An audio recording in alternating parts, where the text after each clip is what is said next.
म्हणजे कुठे जन्म घ्यायला लागते? आपण एक सीडी बघणार, त्या सीडीमध्ये आपल्याला एक वेगळीच दुनिया बघायला भेटणार. आपली जी दुनिया आहे ती लई चांगली आहे ना, आपण जिला लागतं ते सगळं चांगलं चांगलं आहे की नाही, आपल्याला चांगलं चांगलं त्यांना भेटलंय बरोबर ना. आता सीडीमध्ये आपण जे एक दुनिया बघणार ना, ते लई लई लई खराब दुनिया आहे. ते बघून नुसतं आपल्याला एवढंच शिकायचे आहे की जे खराब काम आता मी सांगितलंय ना, त्याच्यामधून कुठलंही खराब काम मी माझ्या जिंदगीमध्ये करणार नाही. कारण जर आपण असं खराब काम केलं तर आपल्याला ही जी दुनिया आपण जे सीडीमध्ये बघणार ना, तिकडे आपल्याला जन्म घ्यायला लागणार. माहिती पडते सगळ्यांना मी ते बोलते ते?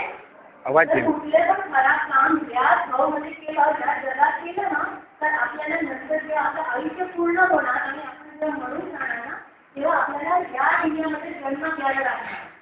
म्हणून हे सीडी बघून सगळ्यांना एकच निर्णय घ्यायचा आहे की मी या जगामध्ये कुठल्याही खराब काम करणार नाही. बघू आपण सीडी बघायची आहे ना. હવે આપણે સીડીની જરૂર નથી, આપણે ખાલી છે ને આ વોલ્યુમ નહીં કરો, ટીવીનો વોલ્યુમ. હા હા પ્લે કરી નાખો. હા બરાબર બંધ કરી નાખો. આ ચાલુ જ નથી.